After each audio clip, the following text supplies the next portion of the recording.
Hello dear students, welcome to proton the chemistry class. मेरा नाम है अजय दैया और आज हम लोग बात करने वाले हैं अपनी नई आइसोमेरिज्म के बारे में, जिसका नाम है ऑप्टिकल आइसोमेरिज्म। लास्ट क्लास में हम लोग अपना ज्योमेट्रिकल आइसोमेरिज्म कंप्लीट कर चुके हैं।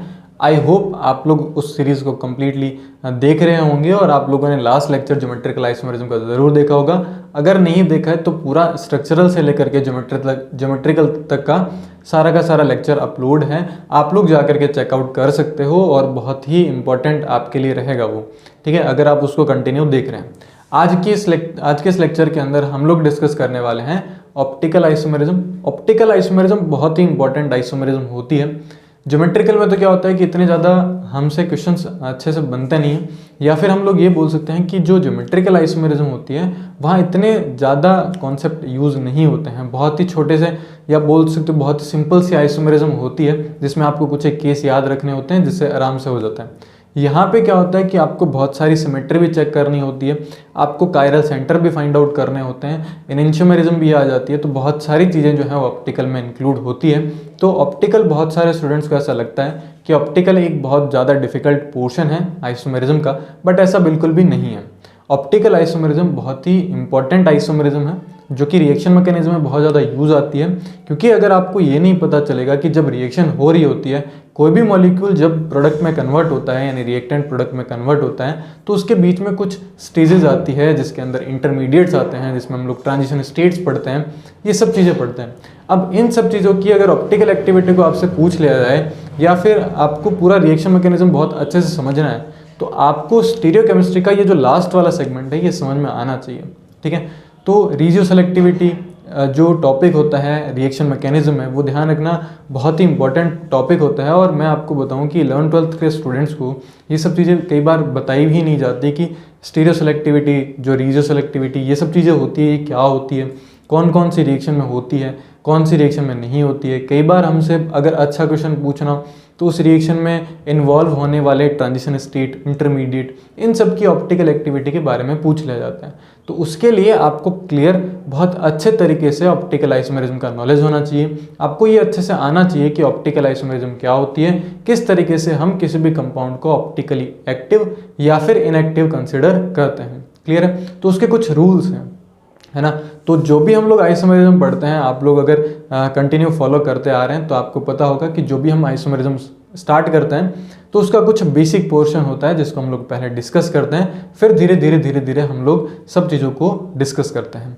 तो आज के इस लेक्चर में हम लोग डिस्कस करेंगे कि किस तरीके से ऑप्टिकल आइसोमेरिज्म होती है, ये एक्चुअल में किस तरीके से करवाई जाती है, हम ये प्रैक्टिकली किस तरीके से प्रूव करते हैं कि जो गिवन कंपाउंड या गिवन मॉलिक्यूल है या गिवन सैंपल है वो ऑप्टिकली एक्टिव है या फिर इनएक्टिव है। फिर हम लोग बात करेंगे कि थ्योरेटिकली हम कैसे आइडेंटिफाई करें कि जो गिवन मॉलिक्यूल है वो एक ऑप्टिकली एक्टिव कंपाउंड है या फिर ऑप्टिकली इनएक्टिव है। और हम ये भी देखेंगे कि ऑप्टिकली एक्टिव और इनएक्टिव होने से मॉलिक्यूल की प्रॉपर्टी में क्या क्या चेंजेस आते हैं, मॉलिक्यूल की रिएक्टिविटी में क्या क्या चेंजेस आते हैं, वो सब हम लोग देखेंगे। अगर एक मॉलिक्यूल ऑप्टिकली एक्टिव है और दूसरा मॉलिक्यूल ऑप्टिकली इनएक्टिव है तो उनमें क्या डिफरेंस होगा, क्या एक मॉलिक्यूल की एक से ज़्यादा स्ट्रक्चर्स एग्जिस्ट कर सकती है, ठीक है। तो वो सब चीज़ें हम लोग देखेंगे। एक स्ट्रक्चर की दूसरी फॉर्म अगर हम स्टडी करें तो वो किस तरीके से होती है, वो सब चीज़ें हम लोग देखेंगे। तो ये सारे क्वेश्चंस आपके मन में भी होंगे जो कि मैंने आपको बता दिए हैं। इन सब का सॉल्यूशन इस सीरीज़ में आपको देखने को मिलेगा। तो आप लोग इस सीरीज़ को कंप्लीट देखें। तो आज अपना लेक्चर स्टार्ट करते हैं जिसमें हम सिर्फ और सिर्फ बेसिक कवर करेंगे। इसमें हम लोग ज़्यादा डिस्कशन नहीं करेंगे, ऐसा नहीं करेंगे कि हम लोग सारा ही जो है यहाँ पढ़ लें। एक एक चीज़ जैसे हमने ज्योमेट्रिकल आइसोमेरिज्म या फिर स्ट्रक्चरल आइसोमेरिज्म में डिस्कस करा था, सिमिलर उसी तरीके से उसी पैटर्न को फॉलो करते हुए हम लोग क्या करेंगे, हम लोग एक एक चीज़ को एकदम बेसिक से सीखेंगे ताकि आपको कॉन्सेप्ट क्लियरिटी हो। समझ में आया कि नहीं आया? चलो, आज हम लोग बात कर रहे हैं ऑप्टिकल आइसोमेरिज्म के बारे में। ऑप्टिकल आइसोमेरिज्म पहले अगर मैं डेफिनेशन की बात करूँ तो बहुत सिंपल है। जैसा हमने स्टार्टिंग में हम आइसोमेरिज्म की डेफिनेशन बना रहे थे कि compounds having same molecular formula, ठीक है, और दूसरा अगर हम स्टीरियो की कनेक्ट करें तो compounds having same molecular formula but different spatial arrangement are known as stereoisomers. इसी तरीके से हम लोग यहाँ पे क्या बोल सकते हैं, compounds having same molecular formula but different optical activity, यानी कि ऑप्टिकल एक्टिविटी यहाँ पे क्या होती है, डिफरेंट होती है। अब ऑप्टिकल एक्टिविटी कैसे समझेंगे, तो देखो ऑप्टिकल आप लोगों ने फिजिक्स में ज़रूर पढ़ा होगा, नहीं पढ़ा है तो आप लोग ध्यान रखें। ऑप्टिकल जो है या फिर ऑप्टिकल जो वर्ड है वो किससे रिलेट करता है, वो लाइट से रिलेट करता है। यानी कि अगर मेरे पास में एक ऑर्गेनिक कंपाउंड है, उस ऑर्गेनिक कंपाउंड में अगर मैं लाइट को पास करता हूँ तो वो लाइट किस डायरेक्शन में रोटेट करता है, उसके बेसिस पर हम मॉलिक्यूल को दो पार्ट में डिवाइड करते हैं, ऑप्टिकली एक्टिव और इनएक्टिव। अगर रोटेट करता है तो वो दो अलग अलग फॉर्म हो सकती है, वो उसको क्लॉकवाइज रोटेट कर सकता है, वो उसको एंटी क्लॉकवाइज भी रोटेट कर सकता है। सिमिलर अगर वो रोटेट नहीं करता है तो फिर वो क्यों नहीं कर रहा रोटेट, ऐसा क्या हो रहा है, वहाँ रोटेशन नहीं हो रहा है। अगर रोटेट कर रहा है तो कौन कौन से ड्राइविंग फोर्सेस होते हैं, कौन कौन से ऐसी चीज़ें होती हैं उस मॉलिक्यूल्स के अंदर जो लाइट को रोटेट करवा रही है, ये सब हम लोग पढ़ेंगे। ये स्टूडेंट के इनिशियल क्वेश्चंस होते हैं जो कई बार स्टार्टिंग में डिस्कस नहीं होते हैं, तो फिर उनको डाउट रहता है और उनको ऐसा लगता है कि ऑप्टिकल आइसोमेरिज्म तो एक अलग ही टाइप के आइसोमेरिज्म है जिसको हम नहीं समझ सकते। इसमें एक पॉइंट और ऐड कर सकते हैं हम लोग, ये थोड़ा इमेजिनेशन बेस्ड होता है, आपको थोड़ा सा इमेजिनेशन रखना होगा। वैसे तो हम लोग जो भी हमारे पास में 3D मॉडल्स होते हैं उनसे हम लोग समझ सकते हैं, बट 3D मॉडल्स हमारे पेपर में हमें अलाउ नहीं होते हैं, हम लेके नहीं जा सकते। तो जब तक आपका विजुअलाइजेशन जो है, आप मॉलिक्यूल को अच्छे से विजुअलाइज नहीं कर पाएंगे है ना अपने माइंड के अंदर, तब तक आप इसको अच्छे से नहीं समझ पाएंगे। अगर मैं आपको 3D मॉडल से समझाऊं तो वो 3D मॉडल फिर आप उसी से क्वेश्चन सॉल्व कर सकते हैं, और हर मॉलिक्यूल के 3D जो मॉडल्स होते हैं वो अवेलेबल नहीं होते हैं। तो मैं आपको पूरा अच्छे से सिखाऊंगा कि किस तरीके से आप लोग एक मॉलिक्यूल को विजुअलाइज कर सकते हैं, है ना। उसका पूरा एक इमेजिनरी फोटो जो है, जो आपके ब्रेन है उसके अंदर क्रिएट होगा, जिससे कि आप लोग सब सिमेट्री को फाइंड आउट करेंगे। तो बहुत ही इंटरेस्टिंग पार्ट है। अगर आप इसको रेगुलर देखेंगे, जो भी वीडियो सीरीज आएगी, तो डेफिनेटली वीडियो कंप्लीट होने के बाद, यानी कि जो हमारा सीरीज़ कंप्लीट होने के बाद, आपको ऑप्टिकल बहुत अच्छे से समझ में आएगी। क्लियर है? तो हम लोग ज़्यादा टाइम वेस्ट नहीं करते हैं और हम लोग लिख लेते हैं ऑप्टिकल आइसोमेरिज्म की डेफिनेशन। तो हम लोग क्या लिखेंगे बताओ? Compounds having same molecular formula, compounds having, ये तो बेसिक सी डेफिनेशन है, having same molecular formula, molecular formula को मैं MF लिख रहा हूँ, बट डिफरेंट ऑप्टिकल एक्टिविटी, ठीक है, बट डिफरेंट ऑप्टिकल एक्टिविटी, इसको हम लोग क्या बोलेंगे? ऑप्टिकल आइसोमेरिज्म बोलेंगे। अब देखना कि ये होता किस तरीके से है, बहुत ही सिंपल सा इसका तरीका होता है। इसको किस तरीके से हम लोग कर सकते हैं, ये जो पूरा एक्सपेरिमेंट होता है इसको पोलरिमेट्री एक्सपेरिमेंट बोला जाता है। पोलरिमेट्री एक ट्यूब होती है जिसके अंदर ये हम लोग ऑर्गेनिक मटेरियल को रखते हैं, और ये पूरा एक मशीनरी होती है जिसके थ्रू हम ये एक्सपेरिमेंट कर सकते हैं। ठीक है, आप लोग कॉलेज में ये आपसे करवाए भी जाते हैं। जब आप कॉलेज में जाएंगे, जब आप IITs के अंदर जाएंगे, तो वहाँ आपको केमिस्ट्री की लैब के अंदर ये देखने को मिलेगा कि किस तरीके से हम किसी भी मॉलिक्यूल को, या अगर आप MBBS के कॉलेज में जाएंगे तो वहाँ तो सिंपली होगा ही, क्योंकि सबसे पहले आपको मेडिसिन के बारे में आइडिया दिया जाएगा, और मेडिसिन सारी की सारी ऑर्गेनिक मॉलिक्यूल्स होते हैं, ऑर्गेनिक कंपाउंड्स होते हैं। तो वहाँ आपको हर एक मेडिसिन का हर एक पॉइंट जो है वो चेक करना होगा, क्योंकि अगर किसी मॉलिक्यूल का ऑप्टिकल अरेंजमेंट अलग अलग है या फिर ऑप्टिकल एक्टिविटी अलग है, तो हो सकता है कि जो आपने मेडिसिन बनाई है वो किसी के लिए हार्मफुल हो, या फिर जो आपने मेडिसिन बनाई है वो पॉइजन की तरह ट्रीट करना स्टार्ट कर दे, या फिर बोल सकते हैं कि रिएक्ट करना स्टार्ट कर दे। क्लियर है? तो ये सब चीज़ें चेक करी जाती है जब मेडिसिन बनाई जाती है। ठीक है, समझ में आया आपको? चलो अब हम बात करते हैं आगे, स्टार्ट करते हैं एक्सपेरिमेंट को। एक्सपेरिमेंट कुछ इस तरीके से होता है कि हमारे पास में एक जो है एक बल्ब होता है, ठीक है, इसको आप सोडियम लैंप बोल सकते हो, सोडियम लैंप, जो कि लैब में यूज़ करा जाता है। ये हमारे पास में सोडियम लैंप है। इस सोडियम लैंप से कुछ लाइट्स निकलती हैं। ये जो लाइट्स होती है ये हर एक पॉसिबल डायरेक्शन में मूव करती है।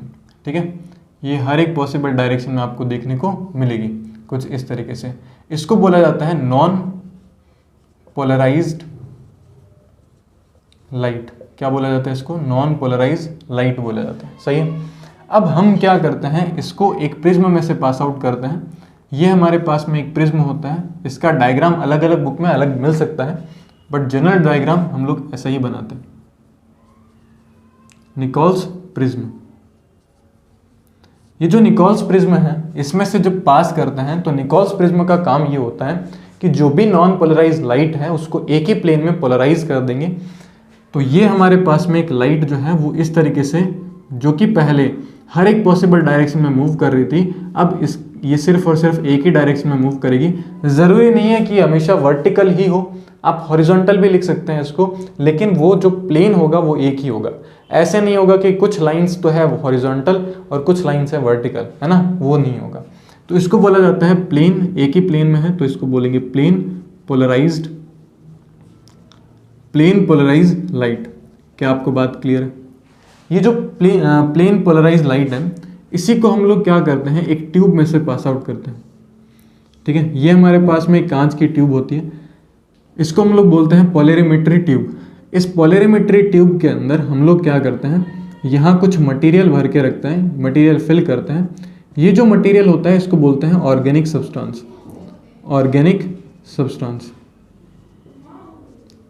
ठीक है, तो मैं इसमें या हम लोग इसमें ऑर्गेनिक सब्सटेंस डाल करके रखते हैं और इसी में से लाइट को पास हम लोग करते हैं।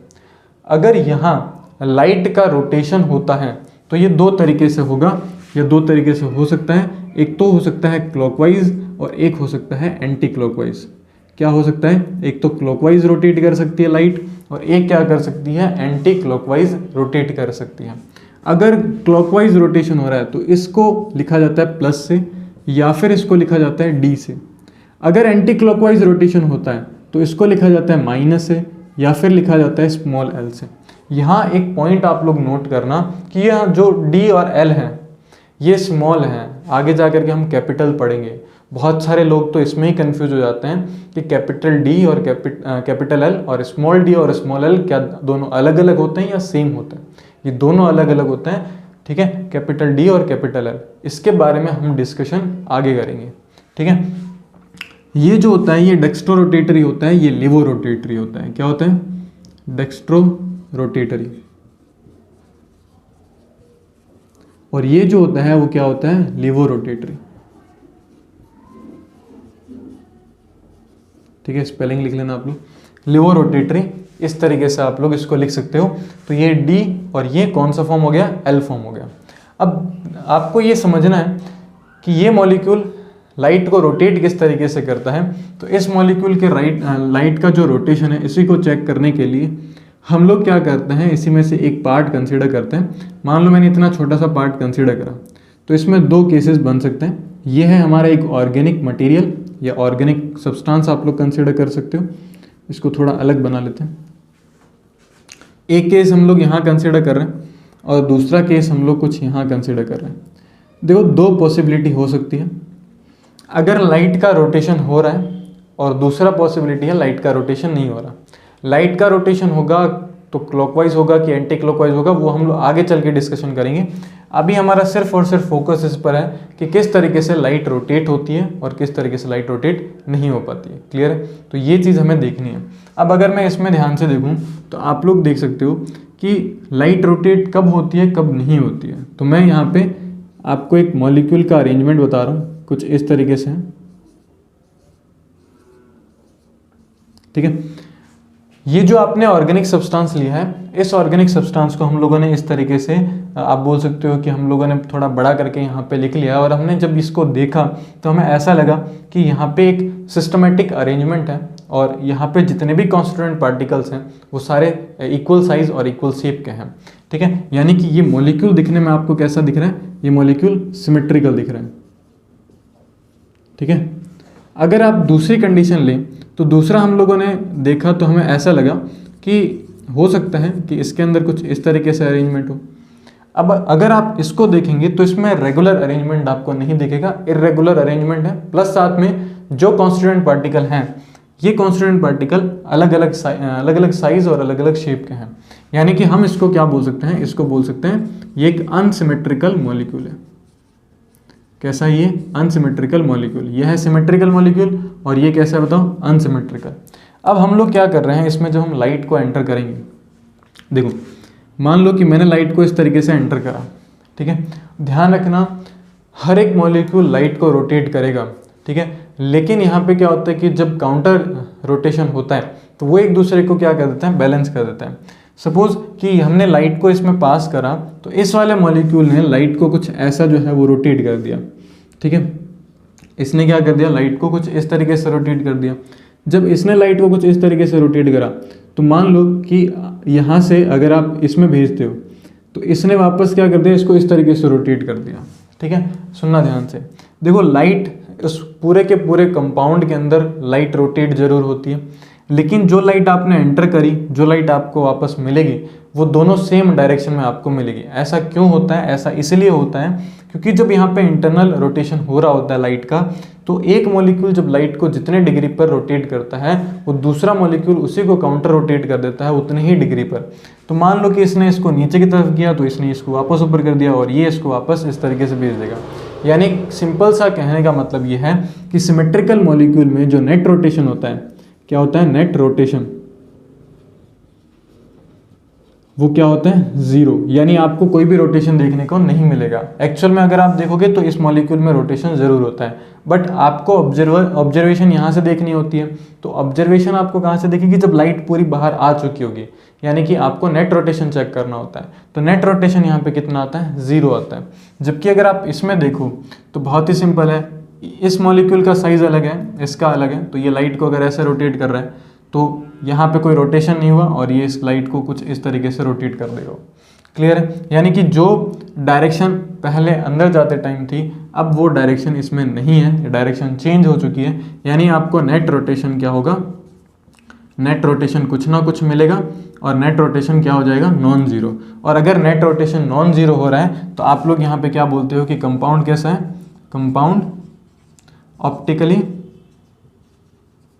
एक्टिव है। कैसा है? Optically active. तो ये सबसे इंपॉर्टेंट पार्ट है। अगर रोटेशन नहीं हो रहा है तो कंपाउंड कैसा है? कंपाउंड ऑप्टिकली इनएक्टिव है। Optically inactive. अब ये तो सारा का सारा पोर्शन हुआ कि अगर हमारे पास में प्रैक्टिकली कोई सब्सटेंस हमें दिया गया, उस सब्सटेंस में हमें चेक करना है। मान लो कि हमें तो पेपर में कोई हमें मटेरियल नहीं मिलेगा, हमें प्रैक्टिकल नहीं करना होगा, हमारे तो सामने एक डायग्राम बना होगा, उस डायग्राम को देख के बताना है कि कंपाउंड ऑप्टिकली एक्टिव है या फिर इनएक्टिव है। तो उस टाइम हम लोग क्या करेंगे? तो बहुत ही सिंपल सा तरीका है। देखो यहाँ से हमने एक लाइन कंक्लूजन बना सकते हैं। अगर मॉलिक्यूल सिमेट्रिकल है तो वो ऑप्टिकली इनएक्टिव होगा, अगर मॉलिक्यूल अनसिमेट्रिकल है तो मॉलिक्यूल ऑप्टिकली एक्टिव होगा। यानी कि कुल मिला के हमें जो थ्योरेटिकल कंपाउंड दिए जाएंगे, उन थ्योरेटिकल कंपाउंड की हमें क्या चेक करनी है? सिमेट्री चेक करनी है। अगर गिवन मॉलिक्यूल सिमेट्रिकल है तो इसका मतलब वो क्या होगा? Optically inactive. अगर मॉलिक्यूल अनसिमेट्रिकल है तो ऑप्टिकली क्या होगा? एक्टिव होगा। तो उसके लिए एक वर्ड आता है जिसको हम लोग यहाँ पे डिसाइड कर सकते हैं, उसको हम लोग बोलते हैं कायरलिटी। ठीक है, तो हम लोग कायरलिटी को डिस्कस करते हैं। कायरलिटी जो होती है इसको हम लोग डिस्कस करेंगे एंड यही होता है अनसिमेट्री। इससे हम लोग चेक कर सकते हैं सिमेट्रिकल है या फिर अनसिमेट्रिकल है। कायरलिटी बेसिकली होती क्या है? कायरलिटी को इस तरीके से एक्सप्लेन करा जाता है कि ये हैंडेडनेस होता है।